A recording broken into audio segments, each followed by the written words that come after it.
Midnight is the deadline for membership sales, meaning after today, the voter list is permanent. Outgoing leader Andrew Scheer says the team will be ready to hit the ground running once the new leader is chosen. Take a listen. Incredibly proud of what we've been able to accomplish. Disappointed that we weren't able to achieve the goals that we set out for ourselves. But the next leader is going to inherit a well-functioning party, a strengthened opposition, and a team that is ready to go and put forward a plan before Canadians to earn their trust in the next election. So what does this deadline mean for campaigns, and how might candidates strategize between now and the August ballot deadline? Jaime Watt was the co-chair of Ontario leadership candidate Christine Elliott's 2018 bid. Michele Cadario was the national director of Paul Martin's 2003 leadership campaign, and Brian Topp was communications director in Lorne Nystrom's 1995 NDP leadership bid, as well as being a leadership candidate himself in the 2012 race. They all join us from Toronto. Hello, great to see you all. Hi. Thank you for making time on your Friday evening for us. Jaime, I'm going to start with you. From a strategic point of view, how significant is this midnight deadline for candidates? Well, it's another milestone in the race. Each campaign would have had some goals that they wanted to achieve by the end of the sale of membership. So they'll be looking tomorrow at how they did. Did they meet their marks, or do they have to play some catch up? So it's not determinative of the outcome. It's just one more stop along the way to August. Michele, just one more stop. How significant is this stop? I think it's actually quite a big stop, because really, all up to this point, everything has been about trying to recruit more members, especially in this kind of curious time that we're in, and trying to get more people to join the party. But now the list is set. It's a finite group of people, and all of your operations shift completely to retaining the support that you have, but more importantly, trying to persuade people to come to you on the first ballot, and also trying to identify those people to see if you can get them on the second ballot if you're one of the two front runners. So, at this point, tactically, everything just does move. And everybody on the ground, in your operations, it's all about numbers now. And how are you putting together your kind of magic coalition to get the points that you need to win the leadership? I want to turn to that ranked ballot in a second and talk about the strategies associated with it. But Brian, I also want to get your perspective on all of what Michele just laid out and how different or how challenging that might be in this completely abnormal time we're in, where nobody can go out and shake a hand or kiss a baby. Well, Michele just said a very important word with regard to the Conservative race, and that's the word points, because this is an interesting race in which every riding is weighed. So each one's worth 100 points, whether there's 5,000 members in that riding or whether there's 100 members in that riding. And that means it's not just a question of, okay, the list is over and how many people got recruited. It's a question of where are they? And this kind of system creates an enormous incentive for leadership campaigns to organize where the Tory party is weak, because having a small number of well-motivated members in a riding that doesn't have a lot of members gives you the same 100 points as having 5 or 6 new members in a riding that might have 5,000 members. So what these campaigns are going to be looking at in this system is not just how many people did we recruit, but where, and where can we go distribute them to get the maximum number of points. Do you think that's a fair statement, Jaime?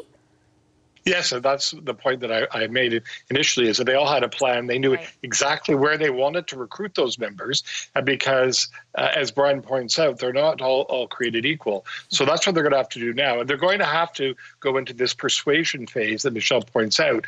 What's interesting about this race is that we really don't have any predictors about what's going to happen, because we've never had a race in the middle of a pandemic before. And so remember, these are not delegates. These people are not committed to the candidate from whom they bought the membership. So unlike a delegated system where you're committed on the first ballot, just because you signed up for Peter MacKay, you've got no obligation to vote for him the first time through. So that persuasion phase is super important, and it's super important in a very uncertain time. Yeah, let me follow up with you, Jaime, on that, because how do you persuade people to vote for you without the ability to go out to meet them where they are? Instead, to do it, I imagine all virtually, or for the most part virtually, or through mail, that kind of thing. What would your advice to candidates be in this sort of very unique situation? I would lean into the circumstance, and as a matter a practicality, most Canadians couldn't give a hoot about this race. They're focused on much more important things. So the good thing about this list is, yes, it's finite, yes, it's locked in, but you know precisely the people that you've got to focus on.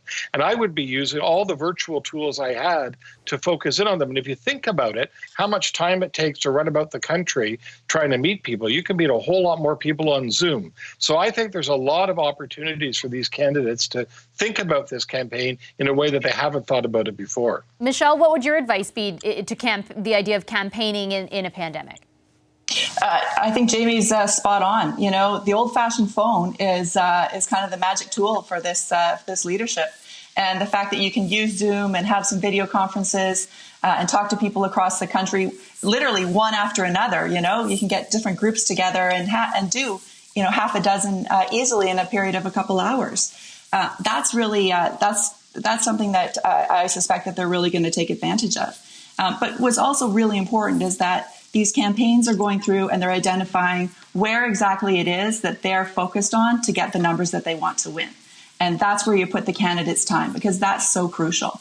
And then every other surrogate that you have, they're out there doing the exact same thing. They're on Zoom calls, they're on phone calls, they're talking to influencers and trying to really build up that kind of on-the-ground virtual allegiance that will carry you through to get the votes in the ballot box or in the mailbox, as it is. Right, in your mailbox. Good point. Brian, it's a ranked ballot, and I'm wondering how you think that has almost so far affected some of the things we've seen from candidates and how it might, in the next few months leading up to August, affect the way in which they campaign. Well, we all know what that means. What it means is that if Mr. McKay doesn't win it on the first ballot, he's got to worry about the second choices of the lower ranked candidates. And the consequence of a ranked ballot is that a big part of the game is not just fighting for first options, but for second. And so we can see what that means in the tone of the race.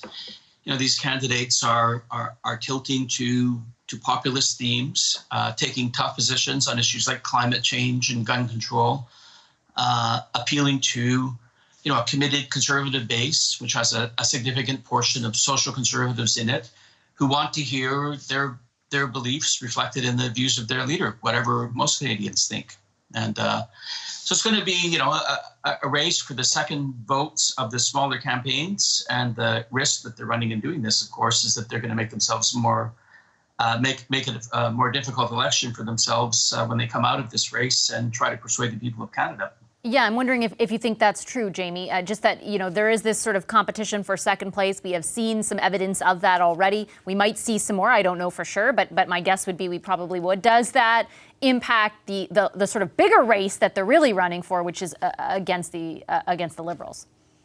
Well, it absolutely does. I mean, Andrew Scheer's Exhibit A on what happens when you're not in first place on the first ballot, but you end up winning on the last ballot. So, of course, they'll be thinking about that. And I take Brian's points in their entirety. The one thing that's going to be really interesting, though, to understand is how did all these candidates do? Did these second-tier candidates sell any memberships in any meaningful way? Or really, at the end of the day, were all the memberships sold by the candidates at the top, on the top tier? So that's going to be have a big impact on how those decisions are. If there's a big pool of voters, members sold amongst those bottom candidates, then that'll be different than if at the end of the day, there's a lot of talk, but it didn't really amount to much. So we'll have to wait and see about that. Michele, last word to you. What are you watching for?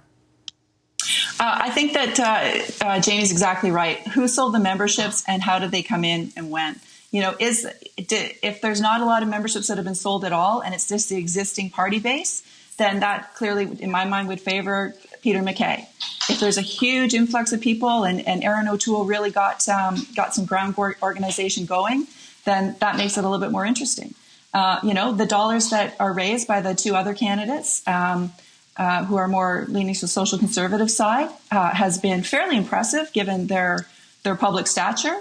And so has that translated into actually memberships in? That's the key. And so, you know, I don't know if the party's releasing membership totals and that this weekend, but that's what I'm going to be looking for to try and figure out how this horse race is going is going to shake out. We shall see, and I hope to have all three of you back to check in during the race. Really appreciate your time this evening. Thanks to Brian Topp, Jaime Watt, and Michele Cadario. Hi, I'm Vashi Capellos, host of Power in Politics. See more of our show by subscribing to the CBC News channel or click the link for another video.